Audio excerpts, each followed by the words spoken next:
¿Qué tal? Muy buenas tardes, yo soy Carlos Hernández y le doy la más cordial bienvenida a Sin Puntos ni Comas se informa. Hoy tenemos un invitado especial, el doctor Rodrigo López Benítez, egresado de la Benemérita Universidad Autónoma de Puebla. 26 años de ejercer la profesión médica, él es médico general. Doctor Rodrigo, bienvenido, me da gusto estar con usted. Hola Carlos, buenas tardes. Igualmente aquí de visita a Colorado Springs. Doctor, algo pues más que nada agradecerle por esa oportunidad que me da de conversar con usted y quisiera hacer unas preguntas, quisiera que usted nos hablara acerca de la diabetes, lo importante de este tema. Yo soy diabético y siempre lo comento, lo digo, creo que hay que terminar con ese mito de que escondernos, creo que esto tenemos que sacarlo a la luz, tenemos que decirlo y qué cuidados necesitamos nosotros como diabéticos, cómo prevenir a aquellas personas para que no tengan la diabetes y muchas cosas. Empecemos más que nada pues en una introducción que usted nos quiera hacer sobre el tema de la diabetes, doctor. Muy bien, Carlos, antes que todo agradecerte a ti la invitación. Y sí, lo que comentas, yo pienso que antes que todo, para resolver un problema, primero hay que aceptarlo, ¿sí? Y muchas personas realmente no aceptan su enfermedad, que es el primer paso súper importante, ¿sí? ¿Qué podemos decir de la diabetes? La diabetes es una enfermedad crónica, no transmisible, sí, que pues se necesita primero que nada, una herencia genética, ¿sí? Y desde luego los factores en el estilo de vida de cada persona van a complementar esa carga para desarrollar esa enfermedad, ¿no? Como te decía al principio, pues es una enfermedad crónica no transmisible, ¿sí? Doctor, yo me he dado cuenta principalmente, y eso sucedió en mí, cuando el doctor en aquella oportunidad me dijo que pues yo pues tenía diabetes, sí me como que se decae uno. Y creo que eso es importante, ¿no? Que nos comente usted cómo aquellas personas que por primera vez les dicen que tienen, pues, esa, se puede decir, enfermedad, para no decaerse, ¿no? Porque normalmente cuando alguien te da una noticia de, no nada más de eso, de otras enfermedades, pues uno, el 50% decae, ¿no? En el ánimo. ¿Qué sería lo más importante? ¿Cómo deberíamos tomar esa noticia, doctor? Ok, mira, primero que nada es un proceso de duelo, ¿sí? Es un proceso de duelo. ¿Qué es un duelo? Es una pérdida. Entonces, en ese momento perdemos salud, que es algo muy importante, ¿no? Entonces caemos en un proceso de negación. Empezamos un proceso de negación, no, yo no estoy enfermo, yo no tengo síntomas, yo me siento bien, el doctor se equivocó, y entonces no aceptamos esa enfermedad. Y como tú comentas, es un impacto emocional muy fuerte, ¿sí? Porque el paciente considera que va a estar atado a medicamentos, escucha de personas que padecen este tipo de enfermedad y pues es como una sentencia de muerte, ¿no? A largo plazo, pero lo ven así. Y te repito, cae en un proceso de negación. Entonces, ¿qué podemos hacer? Primero que nada, aceptarlo, ¿sí? Aceptarlo para poder enfrentarlo, ¿sí? Y a partir de ahí, pues acercarse con profesionales de la salud para que le resuelvan, le ayuden a sobrellevar esta enfermedad. Otra de las cosas he notado, y lo digo por experiencia, y por eso creo que quiero sacar y preguntar y decir lo que yo he vivido, ¿no? Creo que uno tiene que ser testimonio de su propio testimonio, ¿no? Acuérdense que nosotros los latinos acá en Estados Unidos y en México también, pues siempre la comida, ¿no? La comida, pues que es muy rica en México, o la comida mexicana es muy sabrosa, muy rica, y las tortillas y las carnitas y muchas cosas más que en el momento que te dicen que tienes diabetes, pues como que dices, te pones negativo, dices, yo soy acostumbrado a comer, yo sigo comiendo, tengo que seguir comiendo, lo que sea, y prefiero, inclusive he escuchado personas que prefieren decir, no, pues yo prefiero morirme, pero no voy a dejar la comida. ¿Cómo podría la persona hacer un cambio de mentalidad o cómo podría él tomarlo más en serio o no decaer por eso, doctor? Mira, la verdad hay que romper ese mito, ¿sí? Es un mito realmente que tenemos que aplicar una dieta restrictiva, ¿sí? Lo que debemos hacer es aprender a medir la cantidad que comemos. Un paciente diabético puede llegar a comer de todo en raciones muy bien proporcionadas, ¿sí? Entonces es un mito que tengo que ser muy restrictivo en cuanto a la alimentación. Sí debo medir más mis carbohidratos, sí, porque eso es parte del origen casi de la enfermedad, los carbohidratos que se convierten en glucosa, y eso hace que efectivamente, como primero que todo, lo que se eleva es la glucosa en la diabetes, ¿no? Entonces, sí, pero por eso te repetía, te comentaba, que haya que acercarse con profesionales para que nos digan cuánto debemos comer, ¿sí? Pero, te repito, prácticamente un paciente diabético puede comer de todo, en raciones razonables, ¿sí?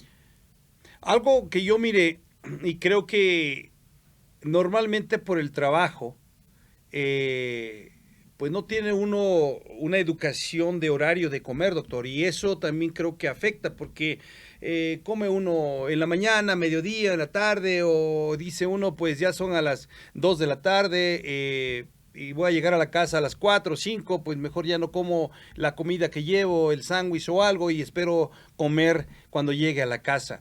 ¿Qué tanto afecta eso en las personas? Afecta sobremanera. Los malos hábitos alimenticios afectan de manera importante porque el cuerpo no sabe en qué momento producir la insulina suficiente para bajar los niveles de glucosa. Entonces sí es importante cambios en el estilo de vida.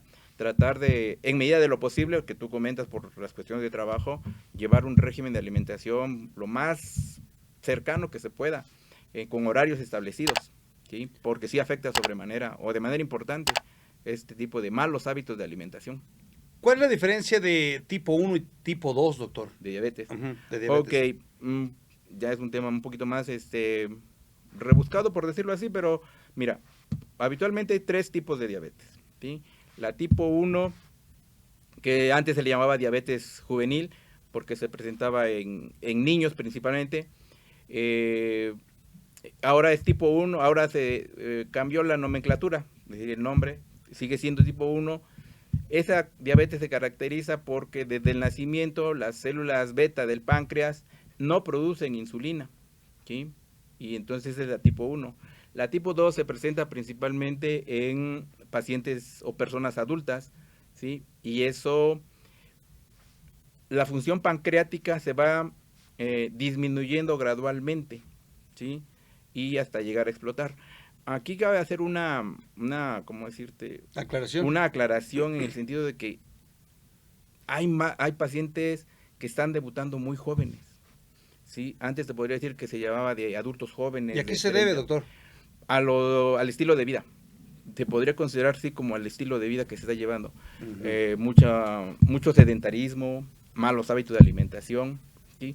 Y algo muy fundamental y que no se le ha dado la importancia requerida, considero que es el factor emocional, el estilo de vida muy apresurado. Pero sí es hereditario. Pero es un 50%, por decirlo así, Okay. y el otro 50% es los estilos de vida, que es donde entran los hábitos de alimentación, ¿sí? La actividad física que no se llega a realizar, es decir, vida sedentaria, y el estrés emocional, ¿no? Entonces eso puede ser como un cóctel de factores agregados a la herencia que pueden desencadenar la diabetes. Te decía yo tipo 1, diabetes tipo 1, diabetes tipo 2, y otra que es una diabetes especial, que es diabetes en embarazadas, ¿sí? Que es diabetes gestacional, ¿sí? Por eso es importante que toda mujer embarazada acuda con su médico, determine niveles de glucosa. Habitualmente se presenta después de la semana 24 de embarazo. Es recomendable empezar a hacer mediciones de glucosa para ver si no pueden llegar a tener diabetes gestacional las mujeres embarazadas, ¿sí? Entonces esa es la importancia. Esos son los tres tipos de diabetes que podemos considerar. Hay otro tipo de diabetes muy especiales, pero realmente no son repito, son especiales. Una de las cosas, la insulina, ¿cuándo se llega a aplicar más que nada? ¿O cuándo ya una persona se da cuenta que, o un doctor como usted, un profesional, recomienda que ya se debe aplicar la insulina, pues ahora sí, el paciente? Es muy buena pregunta y hay muchos mitos respecto a la utilización de la insulina, ¿sí? Antes algunos médicos se consideraba, o algunos compañeros lo utilizaban como amenaza. Si no te cuidas, te voy a aplicar insulina, ¿sí? Y eso, pues, el paciente escuchaba y era como una sentencia de muerte. No, pues ya estoy en etapas finales de la enfermedad, por eso me van a aplicar insulina. Y no. ¿En qué momento? La pregunta concreta. En el momento que vemos que el paciente no baja sus niveles de glucosa a pesar de un tratamiento vía oral. Es decir, si yo doy dando un buen medicamento y el paciente lleva niveles de glucosa alta, pero no baja sus niveles a pesar del medicamento, es el momento adecuado de la insulinización, de la utilización de insulina. Una recomendación que usted haga cuando las personas pues ya usan insulina, bueno, aparte del ejercicio, ¿no? Creo que el ejercicio es fundamental y creo que eso ayuda mucho a que no se desarrolle tanto o la persona no se deteriore, ¿no? Creo que eso es lo más importante. Pero, ¿qué puede consumir o comer un diabético y qué nos recomienda usted? Okay, o sea, eso incluye un adecuado tratamiento, ¿no? Para mí es básico lo que te comento, un adecuado tratamiento. Yo lo divido en 4 etapas, un adecuado tratamiento. El medicamento, número 1. Alimentación, número 2. Actividad física, número 3. Y tranquilidad o estabilidad emocional, ¿sí? Si nosotros logramos que esos 4 elementos se logren conjugar, créeme lo que tenemos un alto porcentaje de éxito en el tratamiento, ¿sí? Entonces, ahora la pregunta me decía, o sea, ¿por qué englobo todo esto? Porque no nada más es la alimentación, ¿sí? Sino lo que tú comentas. Los hábitos de alimentación, ¿no? Lo que tú comentabas, el ejercicio, parte fundamental. ¿Cuánto? Lo mínimo requerido se ha demostrado que para tener un buen beneficio en cuanto a actividad física, mínimo 150 minutos a la semana, dividiéndolo como mejor le parezca al paciente. 30 minutos 5 días a la semana, ¿sí? Pero no menos, porque si no, no nos va a funcionar, ¿sí? Ahora aquí muchos pacientes comentan, pero es que yo trabajo en el campo y mi trabajo es pesado, ¿sí? No importa, pero ese ejercicio sí quema calorías, pero a veces no lo suficiente. Necesitamos un ejercicio recreativo para que realmente funcione. ¿Sí? Recreativo en la forma de no estar pensando, porque también estar pensando lo que estamos haciendo en el trabajo, y creo que eso también resalta pues que estemos estresados, ¿no? Porque te estás concentrado en lo que estás haciendo y no te estás liberando de lo que en realidad puedes hacer. Exactamente. Prácticamente 150 minutos sería media hora diaria, o prácticamente de lunes a viernes, ¿no?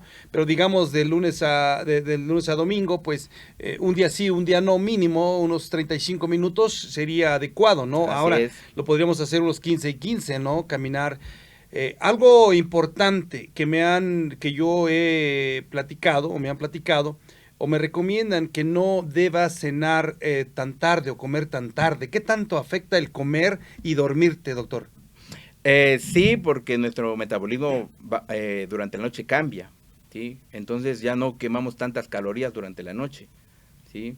Entonces, sí, no es tan recomendable una cena abundante, sobre todo en cuanto a carbohidratos. ¿Qué son los carbohidratos? ¿Dónde vienen los carbohidratos? Las pastas, los panes, ¿sí? Entonces, sí, lo recomendable es ¿La tortilla? La tortilla, los frijoles, o sea, es un grupo, realmente necesitaría una plática muy especial respecto a la nutrición para abordar este tipo de problemas en cuanto a la alimentación en un paciente diabético. Ahorita son tips muy superficiales. Pero le agradezco porque creo que por medio de esos tips vamos buscando, vamos a, como dijera el presidente, ahora sí, aquí se puede cizaguear, no en la política, pero acá sí se puede cizaguear, porque claro, hay que buscar las mejores formas o métodos o alimenticios, me refiero, y de ejercicio, y poner de nuestra parte, doctor, porque ese es el ser humano tiene que poner de su parte lo más fundamental, porque ahí está la clave, pienso, en que a veces uno no hace lo que recomienda el médico. Pero aquí voy. Usted como profesional, por último, ¿qué le diría usted a aquellas personas que quizás ignoran esta enfermedad y pues se quedan en ese stand-by de decir, pues me va a llevar un día y que venga lo que venga? Fíjate, esa es una muy buena pregunta, la verdad es muy, muy importante esa pregunta. Te decía yo al principio, aceptar la enfermedad. Ahora, la verdad es una enfermedad muy subdiagnosticada. ¿Por qué? Porque el paciente o la persona tiene temor a que le diagnostiquen esta enfermedad, ¿no? Por lo que comentábamos que consideraban que era como una sentencia de muerte, ¿no? Y dicen, pues yo prefiero no saber, ¿sí? Pero realmente yo considero que es importante realizarse análisis periódicamente, precisamente para saber, ¿para qué? Primero, para que no me dé. Segundo, si ya sé que me da o que la tengo, esa enfermedad diabetes como tal, evitar las complicaciones a largo plazo, ¿sí? Por desgracia, se sigue muriendo mucha gente por complicaciones de la diabetes. ¿Cuáles son las complicaciones de la diabetes? Por ejemplo, retinopatía diabética, que nos va a provocar ceguera, insuficiencia renal aguda, que su tratamiento pues es paliativo, es decir, sobrellevarlo con la diálisis, problemas cardiovasculares que nos pueden llevar a embolias cerebrales o problemas infecciosos de extremidades por insuficiencia vascular y que nos puede generar gangrena, amputaciones, ¿sí? Entonces eso es lo que queremos prevenir realmente con un adecuado control de la diabetes. Y se puede, ¿sí? Se puede, pero siempre y cuando, te repetía al principio de toda la plática, la aceptación. Y por último, doctor, ya he dicho por último, pero no podemos dejar de pasar esta pregunta cuestionada por todos, pues nosotros, más que nada los caballeros, los hombres, ¿no? Y no nada más los hombres, también las damas, ¿no? ¿Qué tanto afecta la diabetes en las relaciones sexuales, doctor? Una interesante pregunta. Y afecta demasiado. La respuesta correcta, demasiado. Bueno, pero ¿por qué? Porque la diabetes tiene un daño importante a las venas y arterias, a la circulación. Se le llama un daño endotelial. El endotelio es la parte interna de las arterias y venas, entonces las va como obstruyendo. Y la erección del pene se da por un aumento de flujo sanguíneo.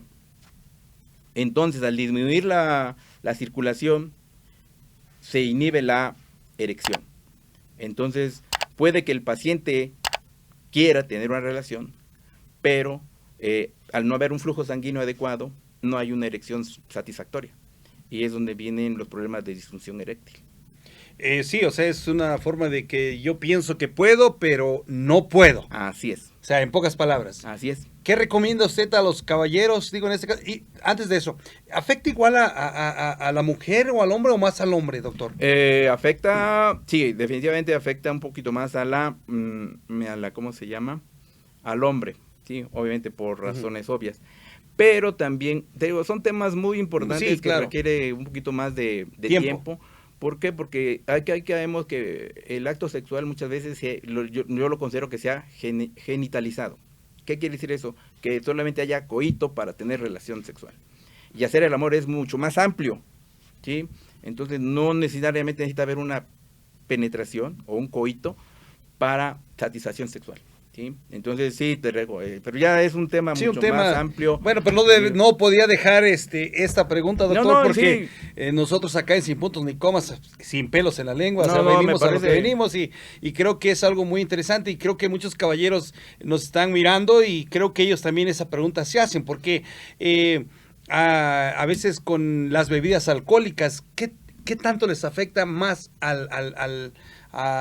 la diabetes? Porque yo he escuchado personas que dicen, no, es que el tequila no te afecta, la cerveza sí, pero el tequila no. ¿Qué tanto es ese mito, o es verdad o es falso? ¿En qué sentido sería la pregunta? Si les afecta a la vida alcohólica, al diabético. Sí les afecta. ¿Por qué? Porque al final de cuentas son calorías. Sí, y las calorías también van a transformarse, o sea, influyen mucho en la cantidad de glucosa. Entonces sí les va a afectar. Si a eso le agregamos como decirte, la ingesta de medicamentos y todo eso, pues de manera a largo plazo también les va a afectar, ¿no? Perfecto. Entonces, sí les afecta. Bueno, doctor, pues muchas gracias por estar con nosotros. Estamos platicando con el doctor Rodrigo López Benítez. Él es egresado de la Benemérita Universidad Autónoma de Puebla. Ya 26 años ejerciendo la profesión médica. Médico general, doctor, y creo que este fue un tema muy importante y bienvenido a Sin Puntos ni Comas. Espero que contar con usted más seguido, ya sea aquí en estudios de Estados Unidos, Colorado Springs, o estudios México también, para que nos siga usted participando e informando a todos, a toda la comunidad mexicana, a todo el pueblo, quizás que no pueden ellos asistir a ver un doctor o no quieren por el miedo, por el mito, por no aceptar lo que les van a decir, pero creo que podemos llegar por medio de sus intervenciones y pues conocimientos por medio de Sin Puntos ni Comas TV y de Sin Puntos ni Comas Informa también, para que no sea la primera ni la última, doctor. Esta es su casa, Sin Puntos ni Comas TV y Sin Puntos ni Comas Informa, para que cuando guste usted informar a la comunidad, esta es su casa, doctor. Al contrario, Carlos, gracias por la invitación, y sí, al final terminaré recomendando que acudan con su médico, ¿sí? Pregúntenle. Para mí, un buen paciente es un paciente bien informado, ¿sí? Y si no preguntan, pues los médicos no somos adivinos tampoco, ¿sí? Y yo considero que como médico tenemos la obligación de responder todas las preguntas de nuestros pacientes, porque solamente así podemos impactar de manera positiva y detener la evolución de esta enfermedad, que créeme que genera muchos daños en todos los aspectos, ¿sí? Daños, me refiero a daños emocionales, daños económicos, daños en el entorno familiar. O sea, sí es importante tener un adecuado control. Y te repito, y en medida de lo posible, mientras tú nos invites y podamos orientar un poquito a las personas, con gusto estaremos presentes cuando tú nos invites. Gracias, doctor. Pues estamos acá en Sin Puntos ni Comas Informa. Gracias. Agradecemos que nos sigas en YouTube, en Sin Puntos ni Comas Informa. Te suscribas, le des like y compartas este contenido para que llegue a más personas, para que también ellos pues conozcan y sepan cuidarse y sepan lo que es la diabetes. Muchas gracias. Yo escucho y sé escuchar, pero no necesariamente hago lo que me dicen. Yo hago y digo lo que creo que es mejor. Gracias, comparte y hasta la próxima.